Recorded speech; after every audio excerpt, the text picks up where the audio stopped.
Hello folks, it's Sean, Victorian Piper, and this is just a short VR to Phil Badger-Ash, who very kindly nominated me for the Three Pipes Challenge.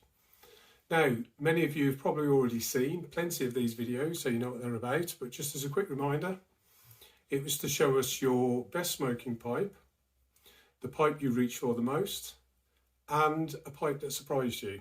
So, I've zoomed in and sort of showed my meagre collection. I do have one or two more that aren't on the shelves, but otherwise every pipe I own is up there. So for number one, and this is going to be difficult for me because like I said, I've only been smoking just over a year now. So to pick out individual pipes, I don't think I've really had enough experience with them all, but I'll give it a go. So the first one was your best smoking pipe. Now, there is a pipe that I could pick that would fit all three categories. So for best smoking pipe, I'm going to pick, and you've seen this many times before, the black sandblasted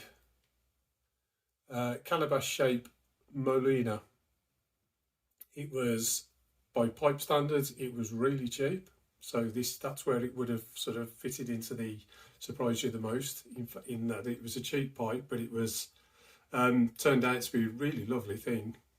Smoked beautifully, and because of that it did surprise me, and I do reach for this one a lot. So I say it could have fitted all three, but I'll go for the best smoking pipe. Now, I think that's the reason I go for this one a lot, is it does smoke really, really well. Kind of witching on over there, you kind of want to see the pipe really. Yeah, but if I had to pick one that smokes the best, I'd go for this one. But I think it's partly, it was a good smoker to start with, and secondly, it's easily my most smoked pipe because I've had this one the longest and put the most amount of bowls through it in terms of, you know, all these pipes I've got up here. So yes, that's the one that is my best smoker. So the one I reach for the most, now, there's a reason all the pipes are out in a small area there, and that's because they all get smoked.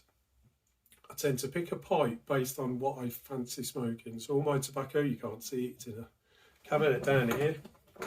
Jars and jars rattling around. Generally I'll have a sort of thought, oh actually today I fancy smoking this. And then some pipes I'll only put certain blends in, so that tends to get the pick.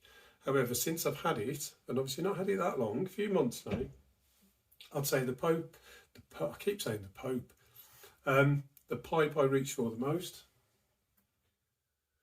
would be my Matches Tribute Savinelli 673.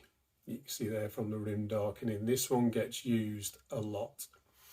I don't know what it is about this. To be fair, I don't smoke Lakelands in it, and I don't smoke aromatics in it. I haven't actually really got many aromatics anymore. I've built up a taste for those stronger, bolder tasting blends, so the aromatics I've got, I've mostly smoked through them and not replaced them. So yes, this is my most reach for pipe. This gets smoked not every day because I only smoke one bowl a day, but I'd say this probably gets smoked 3-4 times a week. So yes, of all my pipes, definitely the one that's reached for the most. You're not going to be able to see the text on there, but yes, that's my Matches Tribute pipe. So a special pipe, and like I say, I use it an awful lot. The pipe that surprised me, now this was a bit difficult because I've not had one that really surprised me, but if I've got to pick one, I'll go for this one if I'm getting out the rack. It is, there we go, it's a sort of Rhodesian, yeah, it's a Rhodesian shaped pipe, but it's stamped as FB, very, very pale or very light finish to it. It's not quite natural. It has got some finish on it. It's not that I've smoked it and it's darkened up. It has darkened up a bit, but it wasn't a natural finish to start with. And it's a horn stem. I have shown this on a video, but not for a long time. There you go. Oh, can't see. It's a horn stem. Needs a bit of a clean, actually, that. Let's pop it back in. Now, the reason this is a surprise is I bought this from Marken Pipes, which is a combination of, I don't know if it's Marcus and Ken, or Mark and Ken, Marken Pipes. One of the guys is based in the US, one of the guys is based in Germany. They did used to sell through a website, markenpipes.com maybe, which is how I got this. But since all the troubles for probably almost over a year now, they've not been trading via the website. They've been trading via eBay, but only in the US. So if you wanted something now, I think they get shipped bulk from Germany to the US and then they sell them. But what they tend to get a lot of, and what this was new old stock. So from the information on this pipe, the bowl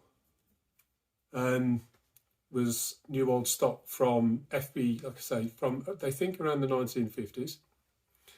And the horn stem, which has obviously been, I'm not sure who actually makes these up, whether Marken do it themselves or they have a company they use. But basically this was new old stock from the 1930s. So what surprised me with this pipe was a combination of the horn stem. At first, it's the only horn stem pipe I've got. I really wasn't sure about it as a material. I like the look because obviously you get lots of modern acrylic stems that sort of mimic the finish. And also with the pipe itself, you can't see it, but the actual draft hole is really quite big. Now I know some modern pipe makers make their draft holes 4 or even 5 mil. They do seem to go for that bigger draft hole. This one was, for an old pipe, like I say, 1950s supposedly, the bowl. I wasn't sure they were doing them that big then, so I didn't know whether it had been re-drilled to a point. But anyway, I did think, I'm going to be sucking tobacco down this thing.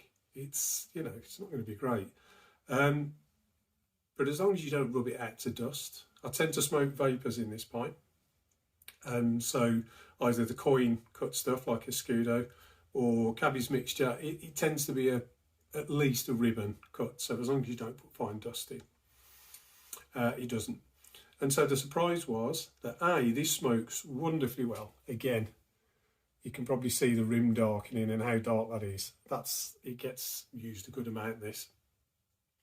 And the horn stem, initially it was really weird. It just didn't feel right in the mouth.